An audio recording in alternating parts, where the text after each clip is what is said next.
ಇವತ್ತು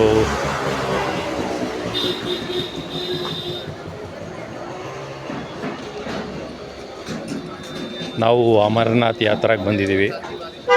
ನಮಗೆ ಪರ್ಮಿಷನ್ ಸಿಕ್ಕಿಲ್ಲ. ಸೊ ತುಂಬ ರಶ್ ಇದೆ ಅಮರನಾಥ್ ಯಾತ್ರೆ.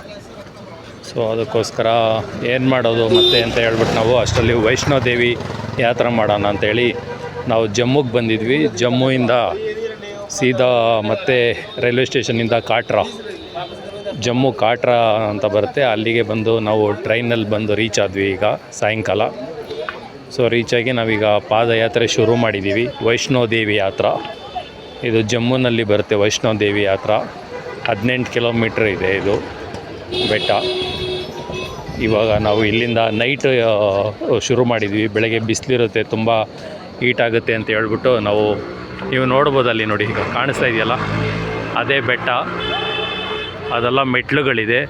ನಾವು ಆ ತುದಿ ಇದೆಯಲ್ಲ, ಆ ತುದಿಗೆ ಹೋಗಿ ತಲುಪಲಿಕ್ಕೆ 18 ಕಿಲೋಮೀಟ್ರ್ ಅಂತ ಹೇಳ್ತಾರೆ. ಇನ್ನೊಂದು ರೂಟ್ ಇದೆ, 2 ರೂಟ್ ಇದೆ. ಇನ್ನೊಂದು ರೂಟು 12 ಕಿಲೋಮೀಟ್ರು. ಸೊ ನಾವೀಗ ಹೊರಟಿದ್ದೀವಿ. ಸೊ ಇವತ್ತು ನಾಳೆ 2 ದಿನ ನಾವು ವೈಷ್ಣೋದೇವಿ ಯಾತ್ರೆ ಮುಗಿಸ್ಕೊಂಡು ಮತ್ತು ಅಮರನಾಥ್ ಯಾತ್ರೆಗೆ ಹೋಗಿ ಪರ್ಮಿಷನ್ ಟ್ರೈ ಮಾಡ್ತೀವಿ.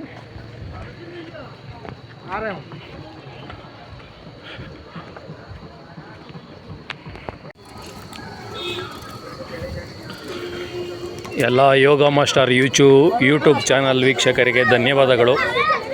ನಾವಿವತ್ತು ವೈಷ್ಣೋದೇವಿ ಯಾತ್ರೆ ಶುರು ಮಾಡಿದ್ದೀವಿ. ವೈಷ್ಣೋದೇವಿ ಯಾತ್ರೆ ರಾತ್ರಿನಲ್ಲಿ ಹತ್ತಲಿಕ್ಕೆ ಟ್ರೈ ಮಾಡ್ತಾಯಿದ್ದೀವಿ. ಇದು ಎಂಟ್ರೆನ್ಸು. ನಾವಿಲ್ಲೆಲ್ಲ ನಮಗೆ ID ಕಾರ್ಡ್ ಇಶ್ಯೂ ಮಾಡ್ತಾರೆ. ಇಲ್ಲಿ ಒಂದು ನಮ್ಮ ಆಧಾರ್ ಕಾರ್ಡ್ ಕೊಡಬೇಕು. ಆಧಾರ್ ಕಾರ್ಡ್ ಕೊಟ್ಟರೆ ನಾವು ಎಲ್ಲಿಂದ ಬಂದಿದ್ದೀವಿ ಅಂತ ಇದು ಮಾಡ್ಕೊಂಡು ಕಂಪ್ಯೂಟ್ರಿಂದ ID ಕಾರ್ಡ್ ಇಶ್ಯೂ ಮಾಡ್ತಾರೆ. ಸೊ ಇಲ್ಲಿಂದ ನಮ್ಮ ಯಾತ್ರೆ ಶುರು ಆಗುತ್ತೆ.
ನೀವು ಇಲ್ಲಿ ನೋಡ್ಬೋದು ಟ್ರಾಲಿ.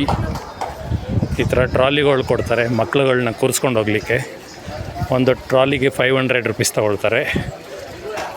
ಡೈಲಿ 2 ರೌಂಡ್ ಹೊಡಿತಾರಂತೆ ಅವರು, ನಾವು ಕೇಳಿದ್ವಿ. ಇದೆಲ್ಲ ಫೋಟೋ ಸ್ಟುಡಿಯೋಗಳು.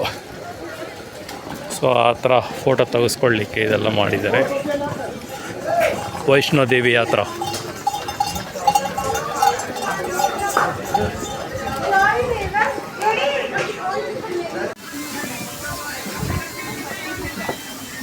ಮಹಾರಾಜ್.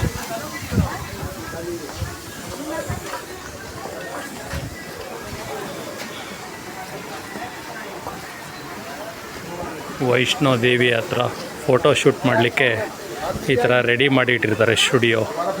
ಇಲ್ಲಿ ಬಂದು ಫೋಟೋ ತೆಗೆಸ್ಕೊಬೋದು.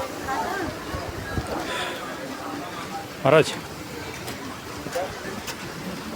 ಯಾತ್ರೆಗೆ ಈ ಥರ ID ಕಾರ್ಡ್ ಕೊಡ್ತಾರೆ. ಬಂದು ಇಲ್ಲಿ ಆಧಾರ್ ಕಾರ್ಡ್ ತೋರಿಸಿ ಈ ಥರ ID ಕಾರ್ಡ್ ತೊಗೊಬೇಕು.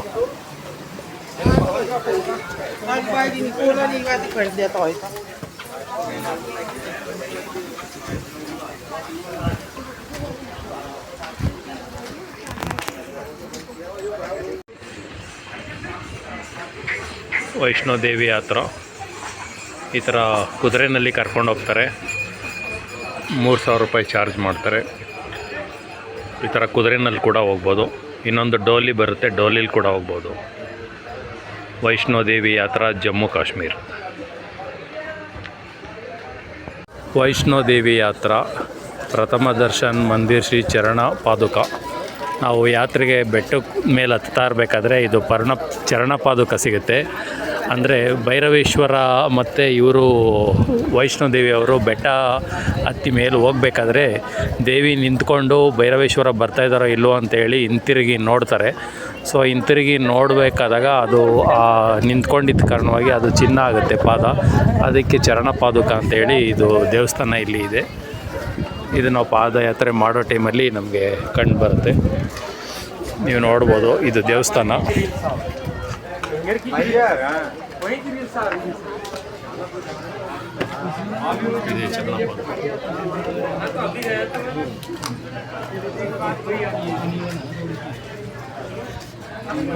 ವೈಷ್ಣೋದೇವಿ ಯಾತ್ರಾ ಜಮ್ಮು ವೈಷ್ಣೋದೇವಿ ಯಾತ್ರಾ ಜಮ್ಮು ಕಾಟ್ರಾ. ನಾವು ರಾತ್ರಿಯಲ್ಲಿ ಪಾದಯಾತ್ರೆ ಶುರು ಮಾಡಿದ್ದೀವಿ. ಬೆಟ್ಟದ ಮೇಲಿಂದ ನಿಂತ್ಕೊಂಡು ನೋಡಿದ್ರೆ ಇದು Jammu Kaatera city view point.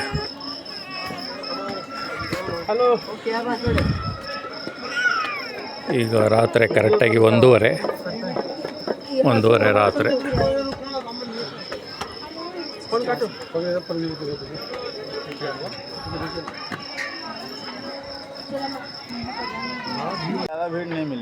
ಇದು ವೈಷ್ಣೋದೇವಿ ಅರ್ಧಕುಮಾರಿ ಮಾತಾ ಅಂತ ಹೇಳ್ತಾರೆ. ಸೊ ಫಸ್ಟು ಇಲ್ಲಿ ಬಂದು, ಅಂದರೆ ಬೆಟ್ಟ ಹತ್ಬೇಕಾದ್ರೆ ಅರ್ಧ ದಾರಿಗೆ ಬಂದರೆ ಸಿಗೋದೇ ಅರ್ಧಕುಮಾರಿ. ಇಲ್ಲಿ ದರ್ಶನ ಮುಗಿಸ್ಕೊಂಡು ಮತ್ತೆ ಮೇಲ್ಗಡೆ ಹೋಗಿ ವೈಷ್ಣೋದೇವಿ ಹತ್ರ ದರ್ಶನ ಮಾಡಬೇಕು. ಸೊ ಆಲ್ಮೋಸ್ಟ್ ಅಲ್ಲಿ ಜನ ಬಂದು ಇಲ್ಲೆಲ್ಲ ನೈಟ್ ಉಳ್ಕೊಂಡು ತಿರುಗು ಬೆಳಿಗ್ಗೆ ದರ್ಶನ ಇಲ್ಲಿ ಮುಗಿಸ್ಕೊಂಡು ಆಮೇಲೆ ಮೇಲ್ಗಡೆ ಹೋಗ್ತಾರೆ ವೈಷ್ಣೋದೇವಿ ಯಾತ್ರೆಗೆ.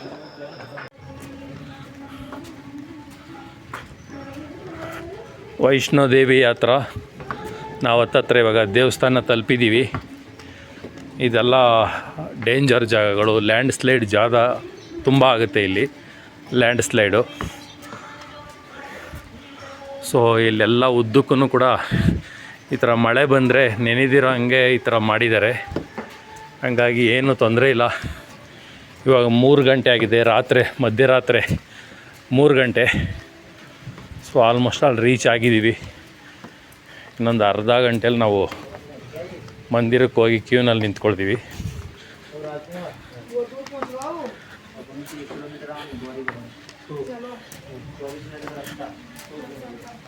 पवित्र यात्रा पर आने वाले सभी श्रद्धालुओं को श्री माता वैष्णो देवी श्राइन बोर्ड की ओर से सुरक्षित, सुगम एवं मंगलमय यात्रा की हार्दिक शुभकामनाएं।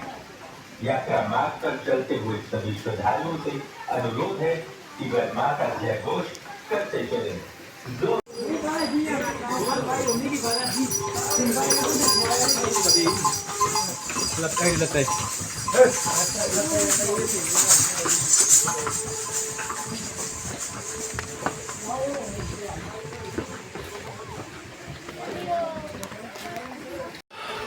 ನೋಡಿ, ನಾವೀಗ ವೈಷ್ಣೋದೇವಿ ಮಂದಿರ ಹತ್ತತ್ರ ಬಂದಿದ್ದೀವಿ. ಇಲ್ಲಿಂದ ವ್ಯೂ ಯಾವ ಥರ ಇದೆ ಮಂದಿರ. ರಾತ್ರಿ 3 ಗಂಟೆನಲ್ಲಿ ಫುಲ್ಲು ಲೈಟ್ ಅರೇಂಜ್ಮೆಂಟು ತುಂಬ ಚೆನ್ನಾಗಿದೆ. ಇನ್ನೊಂದು ಅರ್ಧ ಗಂಟೆಯಲ್ಲಿ ಅಲ್ಲಿಗೆ ರೀಚ್ ಆಗ್ತೀವಿ ನಾವು.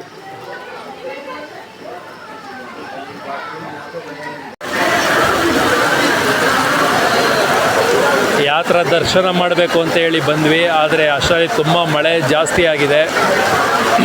ಮಳೆ ನಿಲ್ಲಬೇಕು, ಮಳೆಗೋಸ್ಕರ ವೆಯ್ಟ್ ಮಾಡ್ತಾಯಿದ್ದೀವಿ. ತುಂಬ ಮಳೆ ಇದೆ.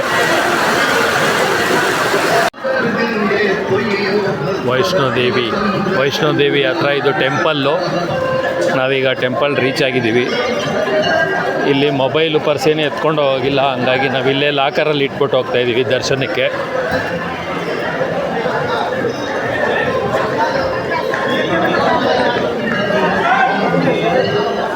ಮೂರು ಗಂಟೆ ಆಗಿದೆ ಈಗ. ಸೊ ಇಲ್ಲಿ ನೀವು ನೋಡ್ಬೋದು ಲಾಕರೆಲ್ಲ ಇದೆ, ಲಾಕರ್ ಸಿಸ್ಟಮ್ಮು. ಈ ಲಾಕರಲ್ಲಿ ಇಟ್ಬಿಟ್ಟು ನಾವು ಹೊರಡ್ತಾ ಇದ್ದೀವಿ.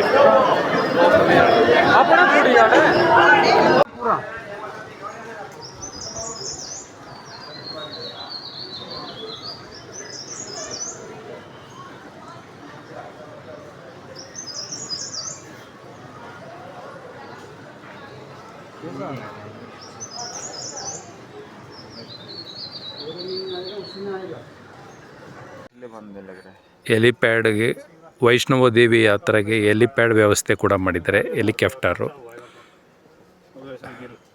ಸೊ ನೋಡಿ, ಇಲ್ಲಿ ಬಂದು ಹೆಲಿಕಾಪ್ಟರ್ ಇಳ್ಕೊಳ್ಳುತ್ತೆ. ಇಳ್ಕೊಂಡು ಅಲ್ಲಿ ಕಾಣಿಸ್ತಾ ಇದೆಯಲ್ಲ ಹೆಲಿಪ್ಯಾಡಲ್ಲಿ ಬಂದವರು ಇಲ್ಲಿಂದ ವಾಕ್ ಮಾಡಿಕೊಂಡು ಪಾದಯಾತ್ರೆ ಮಾಡ್ತಾ ಮೇಲ್ಗಡೆ ಹೋಗ್ತಾರೆ.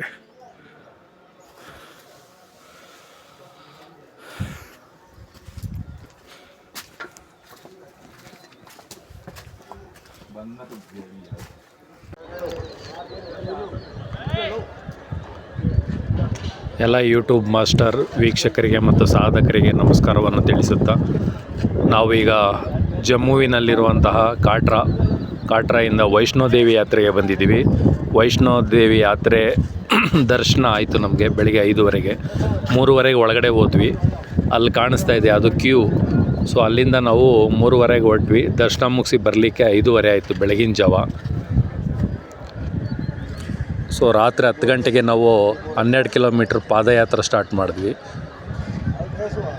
ಸ್ಟಾರ್ಟ್ ಮಾಡಿ ಇವಾಗೆಲ್ಲ ಮುಗಿಸಿದ್ವಿ. ಮತ್ತು ಈಗ 12 ಕಿಲೋಮೀಟ್ರ್ ಇಳ್ಕೊಂಡು ಕೆಳಗಡೆ ಹೋಗಬೇಕಾಗತ್ತೆ ರೈಲ್ವೆ ಸ್ಟೇಷನ್ಗೆ.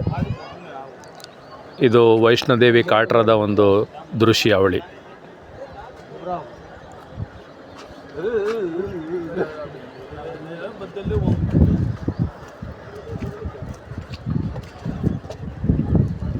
ದೇವಸ್ಥಾನ ಒಂದು ಅದು ಒಳಗಡೆ ಸುರಂಗ ಥರ ಇರುತ್ತೆ.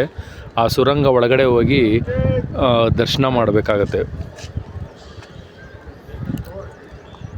ಇದು ನೀವು ನೋಡ್ತಾ ಇರ್ಬೋದು, ವೀಲ್ ಚೇರ್ ರೋಪ್ ವೇ ಅಂತ ಹೇಳಿದ್ದು. ಸೊ ಇದು ವೈರ್ ಇದೆಯಲ್ಲ, ಇದನ್ನ ರೋಪ್ ವೇ ಅಂತಾರೆ. ನಾವು ರೋಪ್ ವೇನಲ್ಲಿ ಕೂಡ ಬರ್ಬೋದು. ಇದಿನ್ನೂ ಬೆಳಿಗ್ಗೆ ಇನ್ನೂ ಆಪ್ರೇಟ್ ಆಗಿಲ್ಲ ಇದು. ಸೊ ಈ ಥರ ಹೋಗುತ್ತೆ ರೋಪ್ ವೇನಲ್ಲಿ.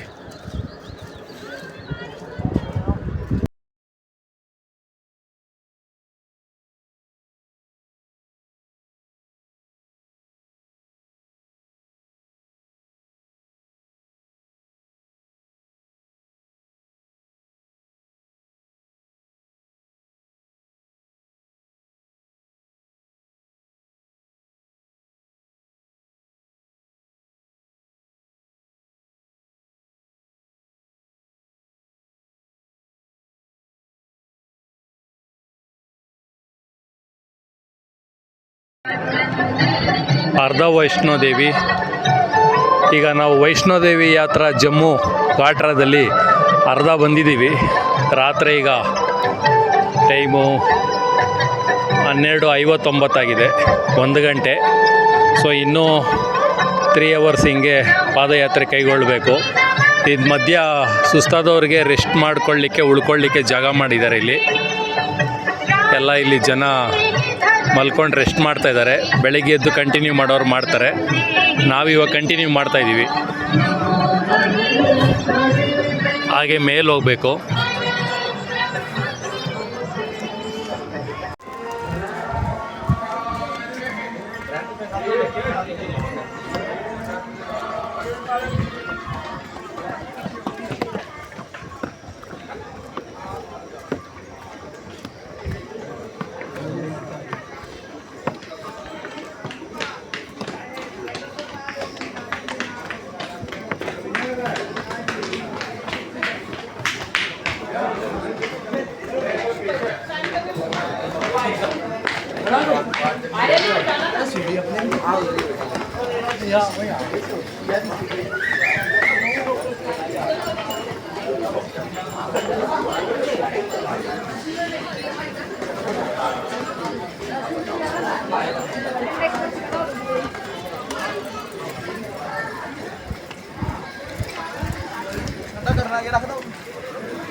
हाँ जी मामा जी।